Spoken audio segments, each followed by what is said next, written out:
chegamos para mais uma live. A parte mais gostosa, né, dessa quarentena, né? Se é que tem uma parte gostosa, acho que são os conhecimentos que a gente está adquirindo, né? E hoje, assim, vem uma pessoa super incrível, que é a Cristiana Seixas, que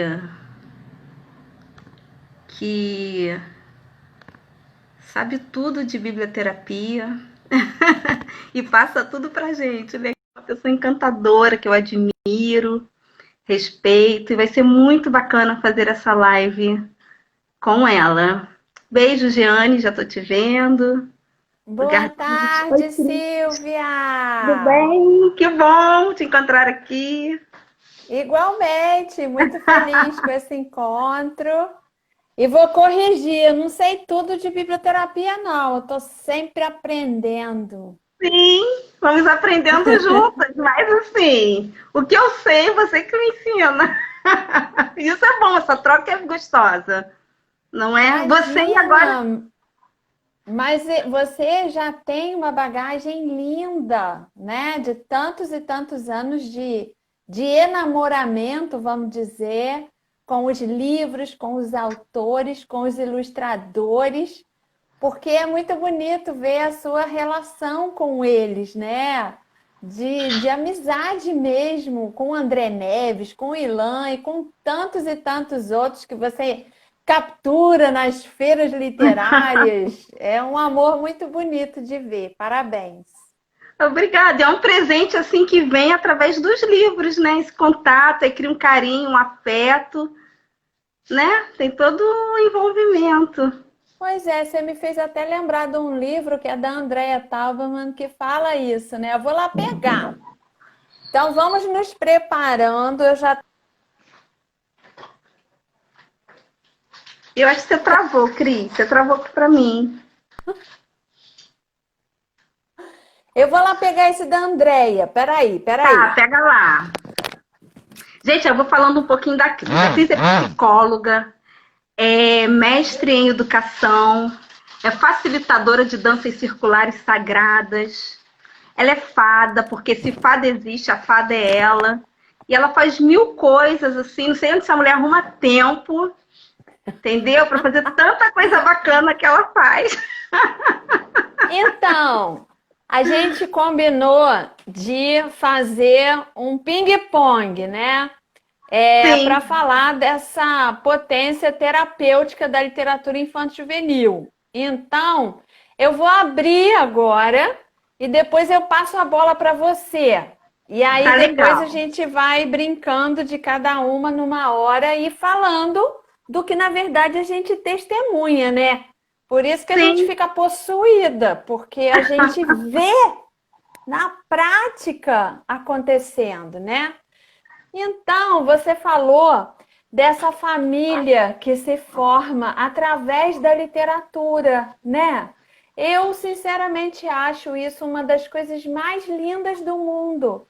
Porque, Silvia, para pensar. Quem seríamos nós se não fossem essas histórias? Se não fossem esses personagens? Não é? A gente sem isso, a Marina Colasanti até escreveu um livro como um cavalo, ah, baseado no, naquela coisa da escultura, né? Que ela já está lá dentro, é só tirar o excesso. E ela fez uma brincadeira nesse livro, imaginando quem ela seria se não fossem os autores. Então, se eu não tivesse conhecido o Cervantes, então, sabe, era como se faltasse um pedaço nosso, né? Então, a Andrea Taubman escreveu esse livro, A Família de Marília, e as ilustrações são de Cláudia Scatamaquia, não sei se é tá. assim que fala. Mas aqui na introdução, ela escreve uma dedicatória que eu dedico para todos vocês que estão aqui. Olha, José Matos, eu sou fã desse homem. Ó, dedicatória. Para minha amada família da árvore genealógica, meus ascendentes e descendentes. Para minhas amadas mães afetivas e meu melhor amigo, que é o meu amor. Para o amado elemento canino da família. Para minha amada família plantada no coração, amigos de sempre para sempre há quase 40 anos. Para minha família literária que venho semeando desde 2010. E para a grande família universal enlaçada pela empatia e o desejo de fazer o bem. Nossa, lindo! Não é E a família maravilhoso? literária, realmente a gente vive exatamente isso, né, Cris? É uma família que só cresce e se alimenta e é uma coisa deliciosa. Isso aí, todo mundo que está aqui com a gente ouvindo também faz parte, né? Porque já se está aqui é porque é apaixonado, já foi mordido pelo bichinho da literatura. Ô, Cris, mas eu Sim. acredito que aqui talvez tenha alguém que não saiba o que é biblioterapia. Aí eu pego uma frase sua que eu acho assim fantástica, quando você diz, você depois me corrija se é de sua autoria ou não. Eu vi você falando outro dia. Biblioterapia é a arte do atiçar. É sua essa frase? Sim, eu acredito profundamente nisso. Eu também. Biblioterapia, a definição assim mais comum é a terapia através dos livros, né? Mas ela vai um Cuidado, pouquinho né? além, porque o livro é só como se fosse assim, a custódia do que importa. Então, na minha opinião, hoje, a biblioterapia é a arte do sopro vital e que a gente faz isso na casca das palavras. É por isso que uma etapa fundamental do processo é falar sobre, é falar com alguém sobre, porque aí resgata a oralidade. É a oralidade que nos humaniza, que assopra a nossa fogueira interior, que nos conecta, que nos purifica, nos fortalece. Então, são muitas possibilidades assim, né, de conceituar a biblioterapia. Mas eu prefiro falar dos livros. Vamos lá, Então vamos vai embora. você agora. Olha, Cris, eu peguei um livro ali, agora eu estava me arrumando para a live. Aí eu cheguei a essa conclusão, não, eu já sei disso, eu estou no processo, que é a transição capilar. Aí eu lembrei, Uau! Ah, agora em junho eu faço um ano de transição, que não é uma coisa fácil, é a minha terceira tentativa. Aí eu lembrei de um livro infantil que eu conheci lá na Paulinas. Beijo, Gilberto. Gilberto me deu de presente, que é esse aqui. O Mundo Começa na Cabeça. Que é um livro ai, assim que que me ajudou muito. lindo! É lindo. Fala Não dessa. conheço. Ai, maravilhoso. Ele fala isso, cuidado com o nosso cabelo, porque temos que ser diferente, do jeito que nós não queremos, temos que ser diferentes para agradar o outro. Porque a gente não é do jeito que a gente é. E esse livro fala isso, cuidado com o nosso cabelo, a tradição que passa pela avó, que passa pela mãe e vai para a filha. Como esse livro me tratou e tem me tratado nesse processo. Ele é Ai, que lindo! interessantíssimo. Amei também a ilustração. Que Ó, quem coisa escreveu maravilhosa. foi a Prisca Augustoni. Ela nasceu na Suíça. E quem desenhou foi a Tati Moés. E, ó, em O Mundo Começa na Cabeça, o leitor conhece Minóce e o universo de palavras que compõe a prática tradicional de trançar os cabelos, passada de geração a geração na família desta menina encantada com a arte de seus ancestrais. Aí começa assim a arte do trançar, e depois do trançar, e o que vem? Você é testemunha, né, desse meu processo. Nossa, que lindo! Maravilhoso. Então já está comigo de novo a bola? Oh, meu Deus, está muito Você. rápido isso.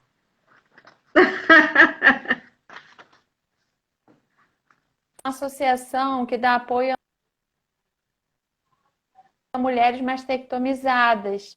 Uhum. E isso foi, se eu não me engano, em 2012, 2013. E naquela época eu já estava impregnada dessa história da biblioterapia e queria levar histórias para elas, né? E eu percebi que essas mulheres tinham uma história muito parecida. E eu levei esse livro aqui, A Fada Afilhada, do Márcio Vassalo, né? E aí é um livro que conta de uma fada que botava todo mundo no colo e cuidava de todo mundo, mas não tinha ninguém que cuidasse dela.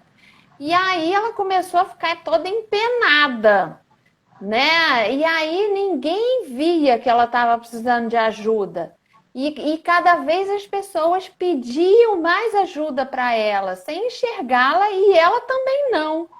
Até que ela, de tanto botar todo mundo no colo, teve um torcicolo. Não é um torcicolo, é um colo torcido. E aí, o que que aconteceu? Sabe quando a coisa vai acumulando, acumulando, acumulando e tem uma hora que explode? Então, foi isso que aconteceu com a fada. Ó, olha aqui, todo mundo pedindo ajuda, todo mundo. Essa versão aqui tem Marilda que ilustrou, né? da Marilda Castanha, mas já tem outra edição que tem outros ilustradores, né? Então, aqui eu vou pegar a parte do torcicolo. Então, diz assim: assim a fada ficou realmente corcunda de dar dó. Ou melhor, ela ficou corcunda de dar nó. Ficou com os braços enrolados nas pernas, com as pernas enroladas nos cabelos, com os cabelos enrolados nas ideias. Mas em vez de ajudarem a Beatriz a se desenrolar, as pessoas continuavam matraqueando ao lado dela, como se nada estivesse acontecendo, como se não vissem que a fada estava daquele jeito, toda destrambelhada. Então, tem uma hora que ela dá um grito. Vem remeter naquele quadro do Munch, né? Ah! E aí foi um berro tão alto que estremeceu todo mundo que estava lá. O que que a fada berrou? Ninguém entendeu, nem ela mesma. Mas todo mundo saiu correndo, sem nem olhar para trás. Uns acharam que ela tinha ficado doida. Outros acharam que ela não gostava mais deles. Outros acharam que ela tinha ficado mal educada. Mas o engraçado, olha aqui. O engraçado é que com aquele berro a Beatriz se desenrolou das pernas, se desenrolou dos braços, se desenrolou dos cabelos, se desenrolou das ideias. Mas daí aconteceu uma coisa que deixou a fada bem assustada. É que dentro do berro saiu uma fumaça, meio azul, meio verde, meio preta. E de dentro dessa fumaça saiu uma mulher, nem tão jovem, nem tão velha, mas com um andar esquisito. A mulher saiu de dentro do berro? Era lá que ela morava. Essa fada que sai de dentro do berro da Beatriz é a fada madrinha dela. E aí fala para ela: eu sou a sua fada madrinha querida, o que é que você quer? E aí ela entrou em contato com os desejos dela, né? E aí ela resolveu fazer aquelas coisas que há muito tempo ela não fazia. E ela gostava muito. Então, ela foi andar de bicicleta, ela foi tomar sorvete de morango, ela foi cuidar do cabelo. E assim, ela foi ficando boa, né? Aí ela até arrumou um namorado. E aí, no final do livro, na última página diz assim: e foi isso que aconteceu. E finalmente a fada afilhada ficou muito feliz. Mas depois dessa história, uma pergunta começou a engatinhar, de boca em boca, de orelha em orelha, de nariz em nariz. Quem é que ia botar no colo a fada madrinha da Beatriz? Então, através dessa história, né, entrando em contato com aquelas mulheres da dama, o que que a gente percebia? Que aquelas mulheres tinham um histórico de cuidar de todo mundo, sabe? De cuidar da família toda, de cuidar dos vizinhos, de cuidar dos amigos, de cuidar de todo mundo e de nunca cuidar delas. E aí vem o câncer, né? E o câncer de mama, ainda por cima, né? Que é uma ferida muito grande no feminino da mulher. E aí a doença parece que foi a permissão para elas cuidarem delas mesmas. Então essa história sempre impactou muito lá. mas em outros lugares também. E em vários convites para fazer intervenção, né, de biblioterapia com professores, esse livro também reverbera muito. Ó, entrou aí a Inês Inês, beijo, Helena, Inês. tá cheio de gente da Bibliofamília aí. Já vi a Fabíola também. Então, quem é professora, né, tem uma doação muito grande. Também tem essa coisa de cuidar de todo mundo. E não ser cuidado, né? É como diz Uhum. o Tiago de Mello. É preciso ajudar, mas é preciso ajudar-me agora mesmo. Eu que me sei ferido e só, mas que tenho esse animal que reina sonoro em meu peito. E esse livro eu já usei em muitas outras situações. Eu morava porta a porta com uma vizinha, uma senhora idosa, que também vivia para lá e para cá, ajudando todo mundo, ajudando na igreja, indo visitar amigas que estavam internadas. E até que ela teve um acidente assim na rua, caiu, ficou acamada. E aí eu fui visitá-la e levei essa história. Perguntei para ela: posso contar uma história para você? Deixou. Depois que eu contei a história, ela ficou olhando para mim e falou, fez assim com o dedo, sabe? Depois ela melhorou. E aí, toda vez que eu encontrava com ela pelo elevador, pela portaria, ela falava assim: a Beatriz! A Beatriz! Então é isso que acontece, assim. Você vê que eu estou falando que é um livro infanto-juvenil que eu cuido até de uma idosa, né? Então, realmente, tem muitos livros que são para todas as idades. Então, o que aconteceu com essa idosa, minha vizinha, o nome dela é Renate, é que ela incorporou esse personagem.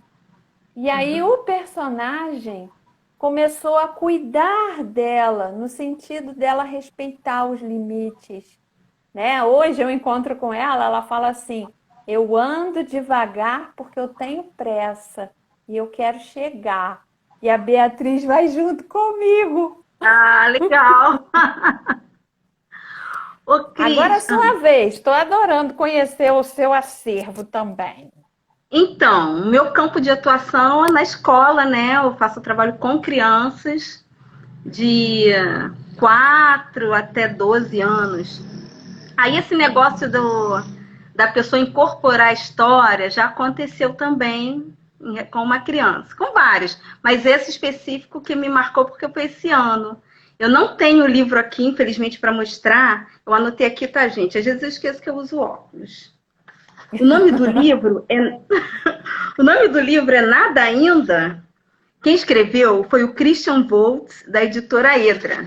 Então, ele é um livro pequenininho. Ele é desse tamanho, mais ou menos, só que é um quadradinho que eu conheci lá na livraria.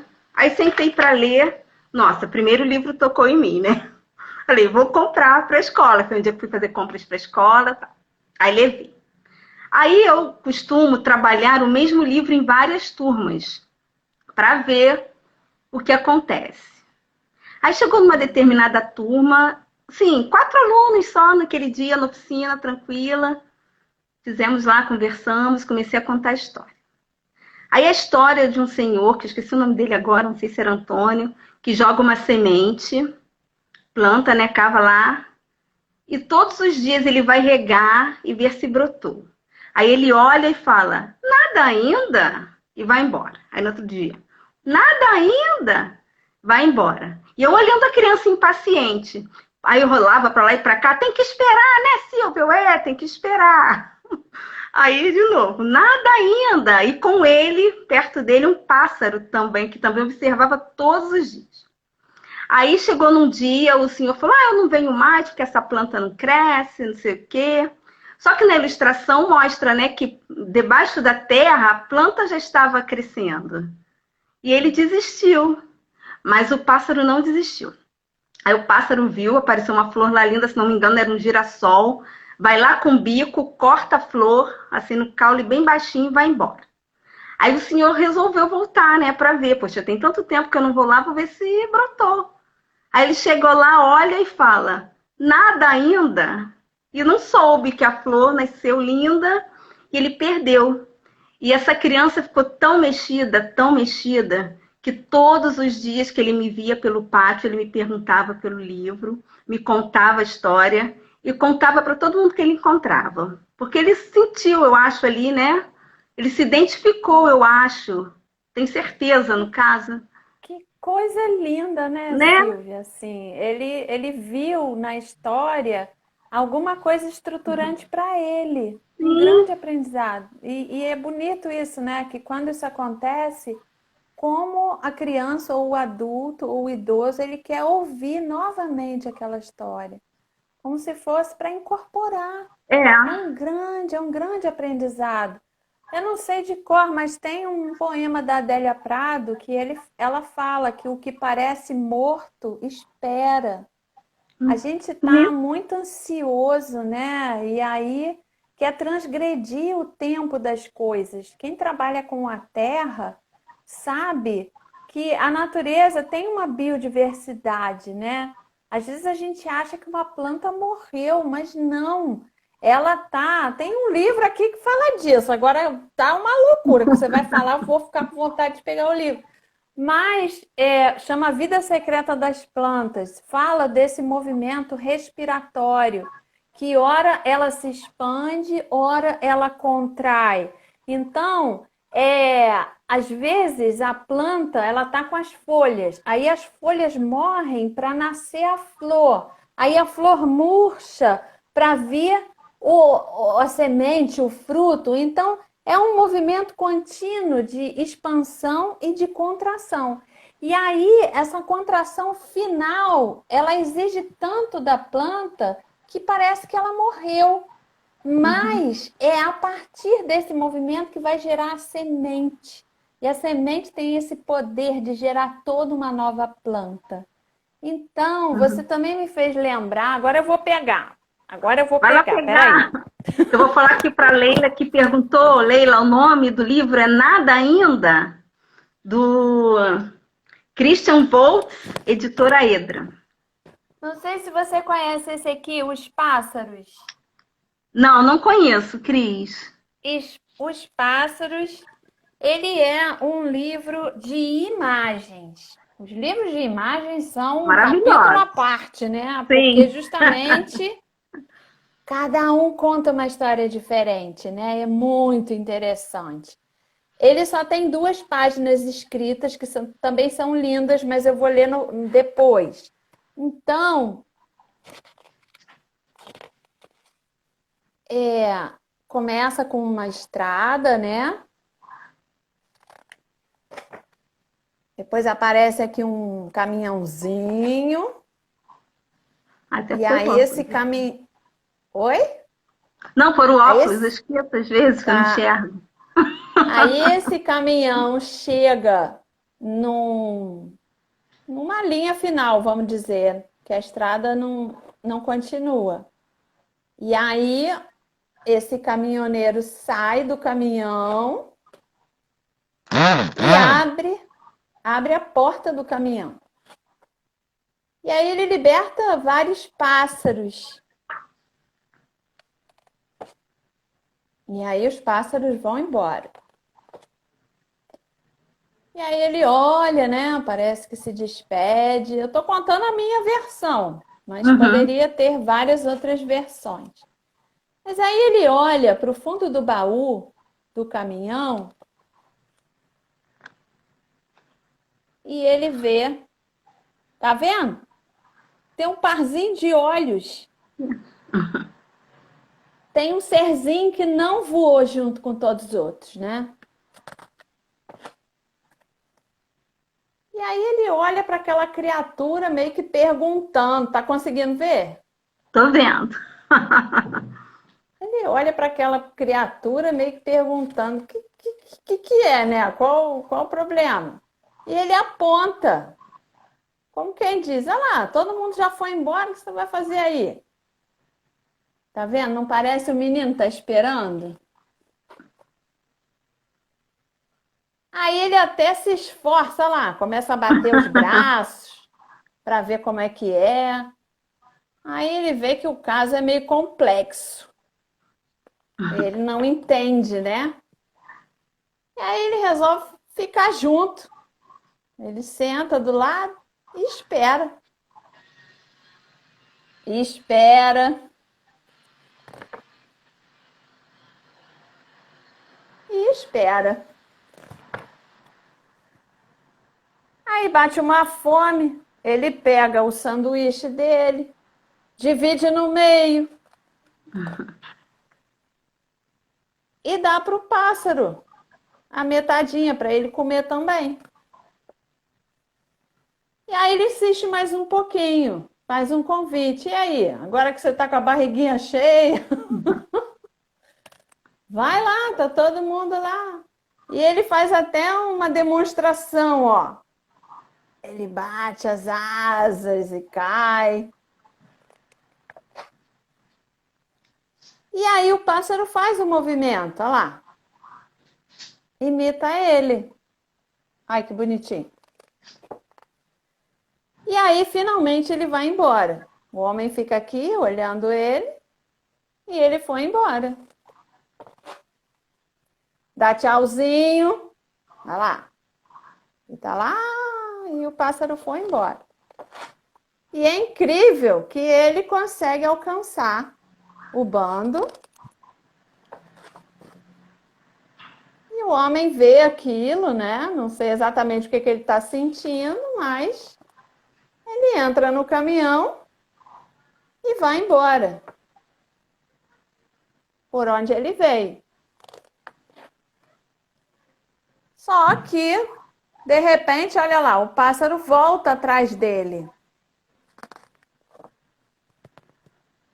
Só que volta trazendo todos os outros pássaros.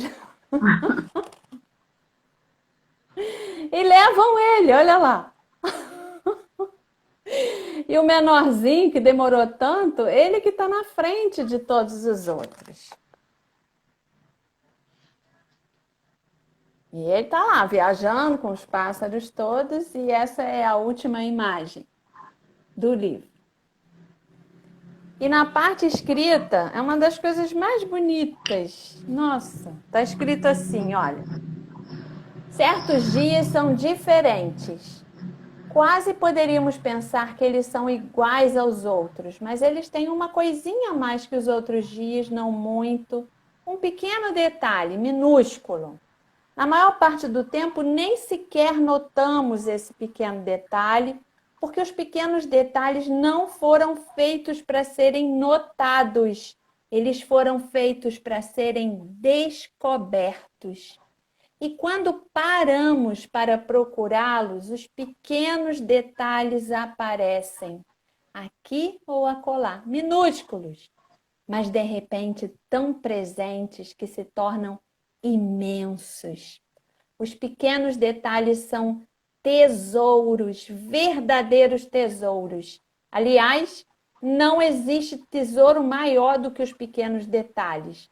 Um único desses detalhes é suficiente para enriquecer o instante que passa. Um único desses detalhes é suficiente para mudar o mundo. Então, Silvia, minha querida, eu quero ressaltar assim, primeiro te dar os parabéns e depois dizer, né, para quem tem esse desejo de trabalhar com a biblioterapia, uma coisa que é muito necessária é desenvolver a escuta.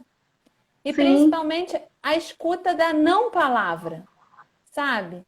Que é um jeito de ser, um jeito de olhar, um jeito de se portar, de querer se afastar. Então, você olhou para esse menino, né? Você ouviu alguma necessidade nele e você se colocou à disposição, e isso é lindo.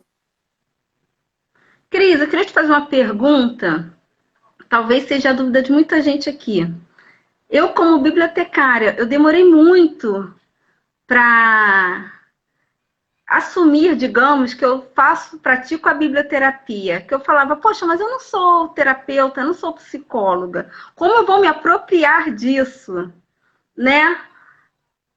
Aí eu percebi que eu poderia trabalhar em conjunto, né? Como eu tenho feito, chamo o psicólogo, chega num limite.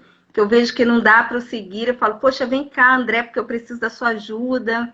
Vem cá, Amanda, que é outra psicóloga também lá da escola. Queria saber isso, como o bibliotecário pode lidar com essa questão. Você com a sua experiência e com isso que você acabou de contar, você já está respondendo. A mesma coisa aconteceu com a Fabíola, né? Então, é um preconceito grande, porque assim, o que a gente acredita é uma construção cultural, né? E às vezes custa a desconstruir para permitir que a gente faça o que a intuição manda.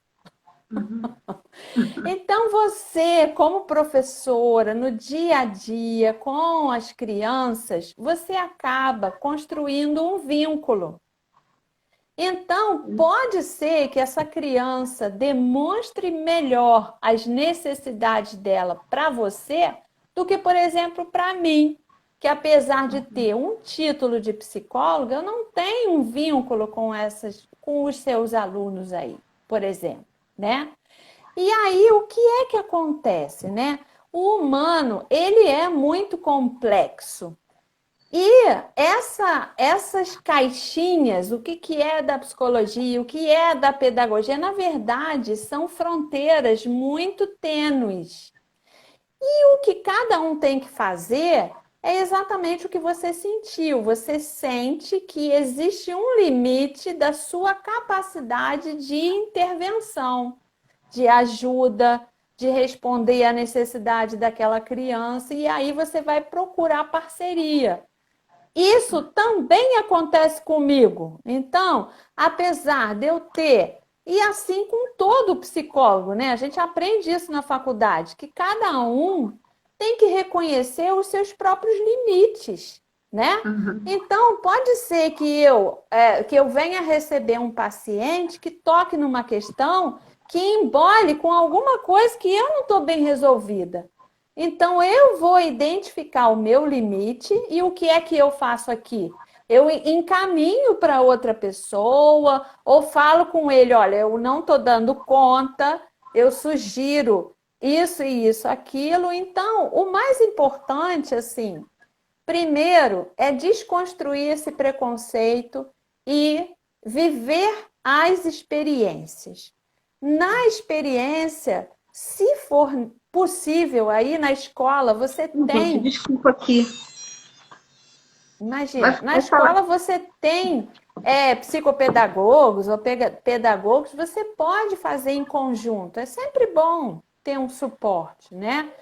Mas o mais importante que eu acredito é que você tenha já algumas pessoas que você possa encaminhar na identificação de uma necessidade pontual. Isso é fundamental. Isso é fundamental. Agora, também fingir que não está vendo uma necessidade, isso é muito ruim. Isso é muito ruim. Então, aí as pessoas pensam assim, mas psicólogo é muito caro. Tem muito serviço de psicologia aplicada de qualidade. Eu fiz o meu estágio, né, quando eu estudei na faculdade, no serviço de psicologia aplicada da Estácio, e a gente tinha uma excelente supervisão e participava daquelas reuniões. Eram muito ricos os casos, né? Agora, com essa história de pandemia, eu não sei como está, né? Nem as aulas ainda voltaram também. Mas é importante a gente ter contatos para encaminhamento. Isso sim. E cada um, independente da formação que tenha, aprender a reconhecer os próprios limites. A Valdete está falando aí, como educadores já trabalhamos um pouco a psicologia. Exatamente. Sim. Então, o que você falou, muita gente fala comigo, né? A Adriana Amaral sempre repete isso. A Cris só me deu um contorno, porque eu já fazia isso, só não chamava de biblioterapia. Eu acredito nisso, né? Quem é apaixonada pelos livros transborda esse amor, acaba levando isso para todo lugar que vai, né? Porque fruto da paixão é transbordamento. Acaba tocando a emoção das pessoas. E aí as pessoas começam, veem na gente alguma coisa e querem desabafar. Tem muita gente que não tem diploma de psicólogo, mas atua como se fosse. O que eu percebo também é que muita gente identifica esse limite, a partir daqui eu não posso mais cuidar, e tem gente que está indo investir. Eu conheço muitos bibliotecários que começaram a estudar psicologia porque eles querem ter a permissão de cuidar com mais profundidade. Isso é lindo. Isso aí é acolher os chamados do coração. Ótimo, legal. Ô, Cris. Aqui, você pediu para separar esse livro, então fala dele. É O Monstro das Cores, né? Gente, aqui o óculos para ver o autor, a autora, né? Ana Plenos, e esse livro é da Letria. Eu gostei muito, tive uma experiência muito rica também com esse livro. Eu já trabalhei esse livro várias vezes. Aí, uma das vezes, eu sou muito assim do visual, sabe, Cris? Eu gosto de montar um cenário, de fazer a roda, que a criança entra no espaço, já vai enchendo os olhos, o coração, né? Já vai entrando ali na história. Aí, nesse dia, eu peguei... Você quer que eu vá abrindo ou não? Você quer contar e deixar ele fechadinho? Eu posso ir falando, você pode ir mostrando, não tem problema então não. Tá, então vai. Então, aí nesse dia eu quis fazer um cenário bonito, né? Botei um simples, um TNT branco, aí falei, o que tem aqui para eu colocar para chamar a atenção das crianças?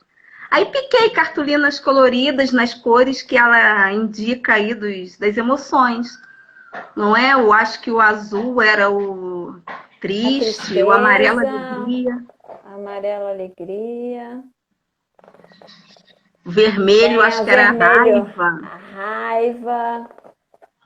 O verde, acho que é calma, não é? Esperança, calma, eu acho. Isso mesmo. Aí pra quem não conhece... Pode falar. Para quem não conhece o livro, o monstro tá todo assim embolado, olha, das cores. Quer as dizer ideias, que ele sentimentos misturados. Desorganizou as emoções. Aí essa menininha aqui ajuda ele a organizar as emoções. E aí cria um vidro para cada uma delas.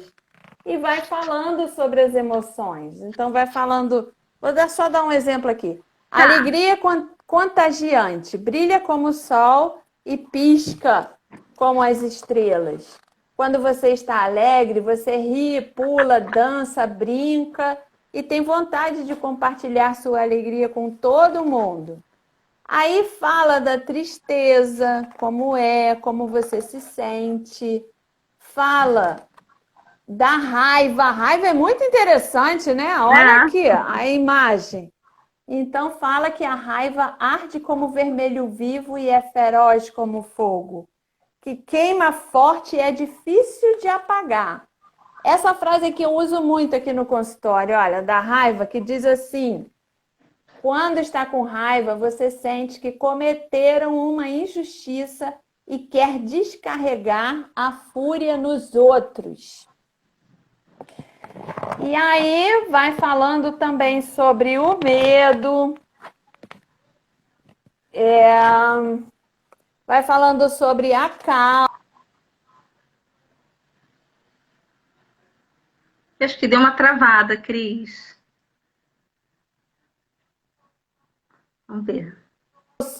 Voltou. Nos vidros das cores. Então, respondendo sua pergunta, aí você continua. O amarelo é alegria, azul é tristeza, vermelho raiva, cinza medo e verde calma. Aí fala das cartolinas. Aí cortei, né, assim, de forma aleatória e joguei na roda, né, e o livro no meio. As crianças, que é isso? Okay. E eu olhava e mexia e fique super à vontade. Aí mostrei, apresentei o livro, contei a história. Aí no final eu falei, bom, agora cada um vai pegar a cor ou as cores da cartolina do sentimento que tenha mais se identificado, né? O que esteja sentindo no momento, o que sinta sempre. Eles começaram, tinha criança que falava que tinha todas, outra tinha muita raiva, muita alegria. Mas o curioso nesse trabalho foi o seguinte, de várias turmas, apenas um menino pegou o triste. O azul eu via, ficava sempre lá. Um menino pegou. E eu já estava observando há muito tempo que era um menino assim, introspectivo, ele nunca estava afim de nada, tudo era chato, todas as histórias eram chatas. Aí eu dei oportunidade, alguém quer falar de sentimento? Aí uns quiseram falar, aí tem aquela criança que fala, fulano tá triste. Eu falo, fulano, você quer falar? Não, então ok. Aí dispensei, foi todo mundo para a sala, fui conversar com a professora. A professora realmente me contou uma situação na vida dele que era super difícil. Nossa, coisas assim que eu nem sonhava. E realmente aquele livro, eu senti assim que para ele foi uma forma assim de talvez dar uma aliviada naquilo tudo, dele expor o sentimento que talvez ele nem tivesse oportunidade de falar para ninguém.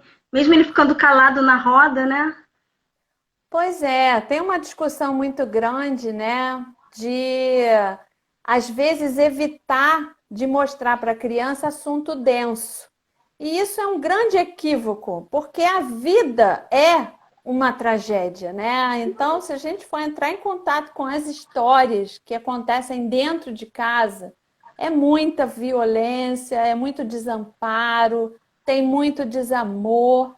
Então, ele fica se sentindo à deriva. Então, não é à toa que as bruxas, né, essas coisas são símbolos importantíssimos para ele ter onde colocar a angústia, para ele Uhum. poder ser acolhido de alguma maneira. Então, isso que você está falando, ele se sentiu talvez espelhado naquela história, né? Contemplado. Isso que eu sinto tem um nome, existe, eu só preciso aprender a lidar com isso.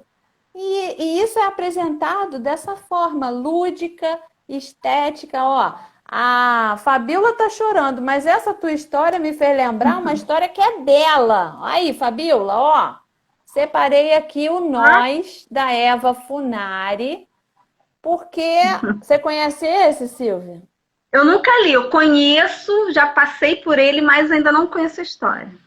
Então, é a história de uma personagem que ela, olha aqui, é um bullying, né? Ah, todo mundo apontando para ela e ela triste aqui, tá vendo? E aí, ela não fala nada. E quando ela não fala nada, aí vai aparecendo uns nós no corpo. Então, deixa eu ver aqui. Um nó aqui, ó. O primeiro nó apareceu na pontinha do dedinho do pé.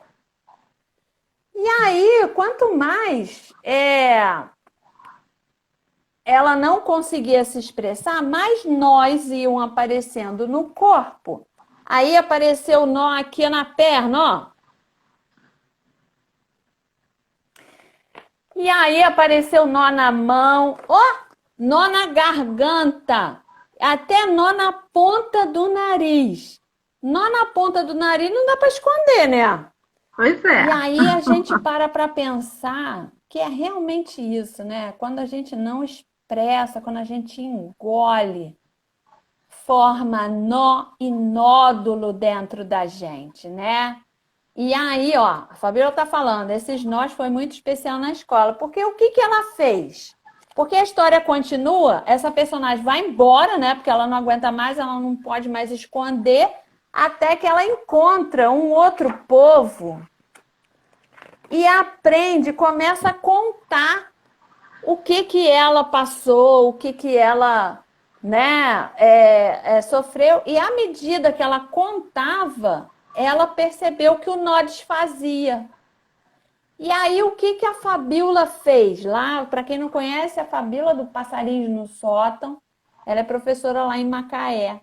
Ela pegou barbante e convidou cada aluno a fazer nós, colaram num papel. Você me corrige aí, Fabíola, se eu estou falando certo ou você tem que me corrigir, fica à vontade.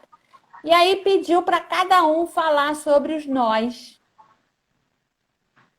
Ela disse que aquilo rendeu a beça, ela me mandou as fotos e foi super emocionante, porque isso nos humaniza, sabe? Quando a gente, coletivamente, encontra um espaço acolhedor para falar do nosso sofrimento, da nossa dificuldade.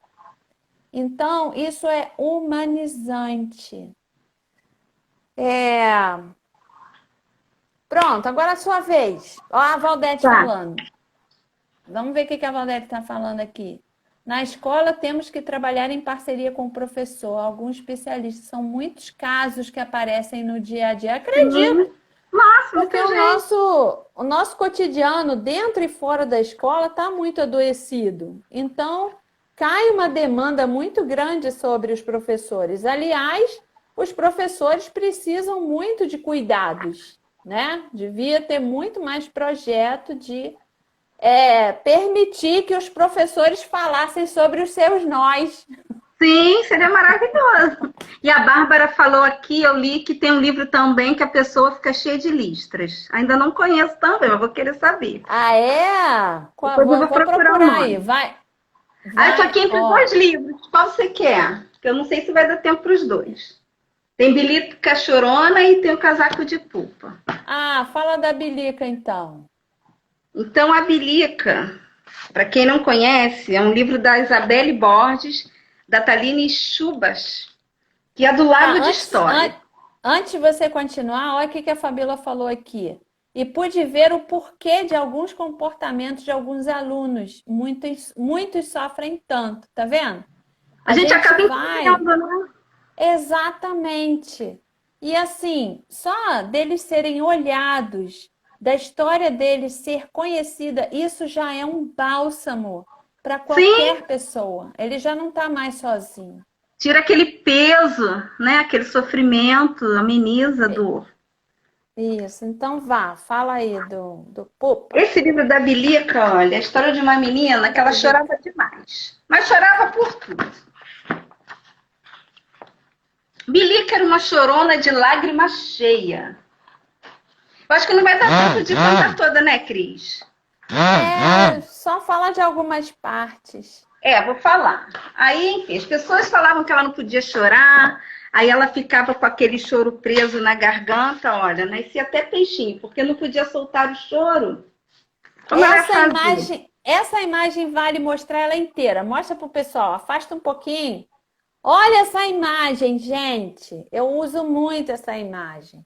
A gente fica segurando e essa água não é limpinha assim, não. Essa água é tóxica. Não é? Também acho. Ela não entendia como os outros não viam que o choro só aparecia porque ela ainda não sabia dizer o que queria.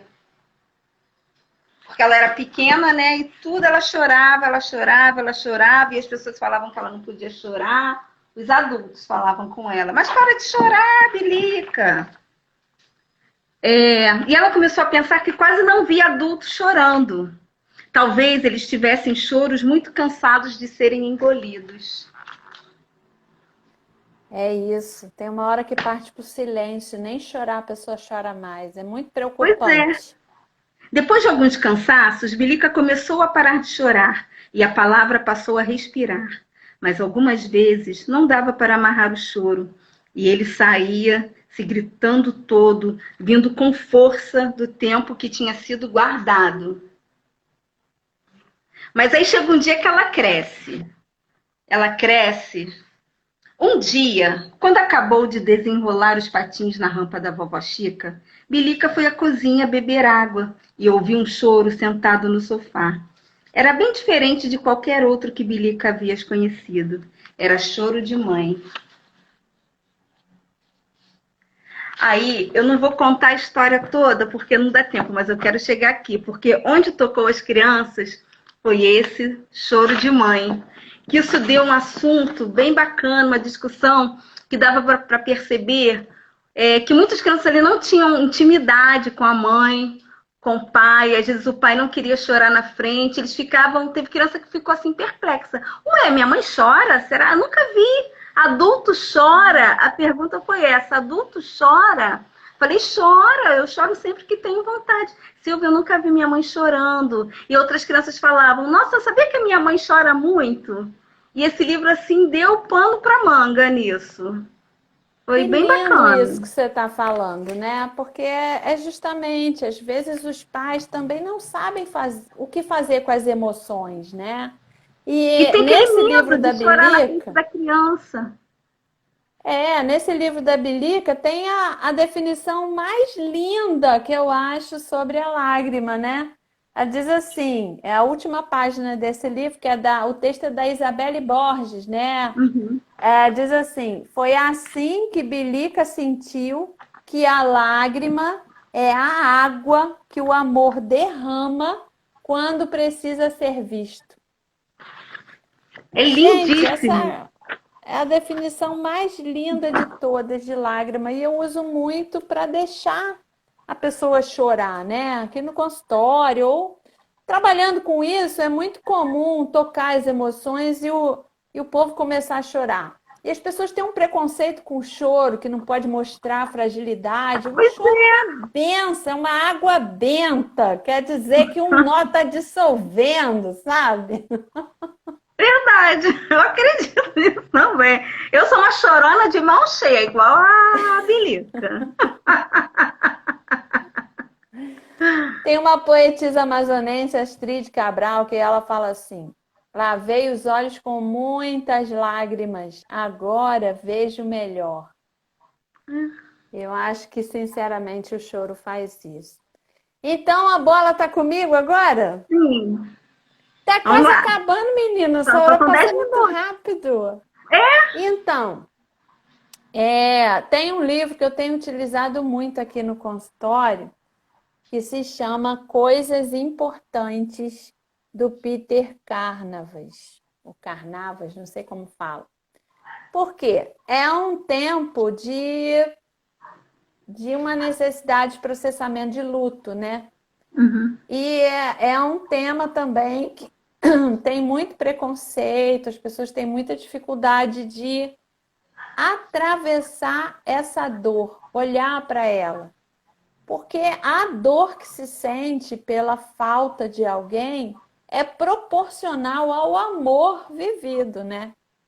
Então, quanto mais você amava aquela pessoa, mais dolorido, né? Mais doído, mais sofrido vai ser o processo.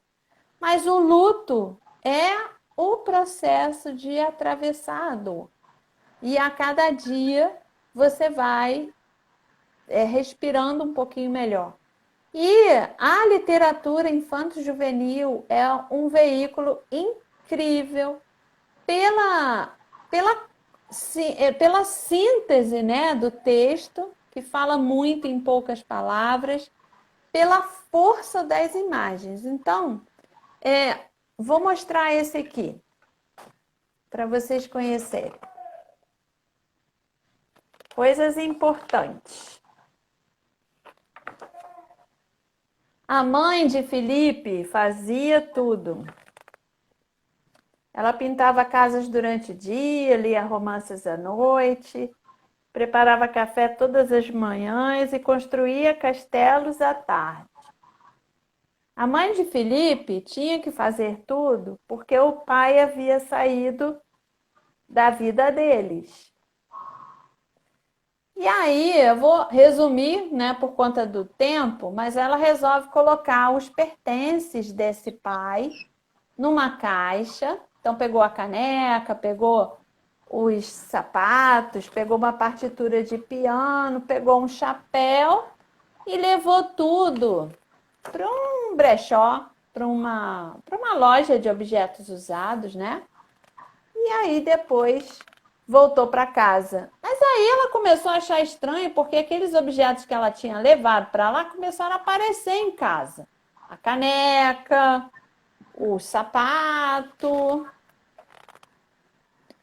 até a partitura de piano. E aí, a mãe e o filho voltaram à loja de objetos e contaram ao dono tudo sobre tudo que estava acontecendo. E ele não falou nada. Teve um dia que ela não conseguiu dormir. E aí ela foi em direção ao sótão da casa e acendeu a luz. Quando ela acendeu a luz, ela encontrou o filho, né? E o Felipe congelou. A mãe sufocou um grito, nenhum dos dois sabia o que dizer.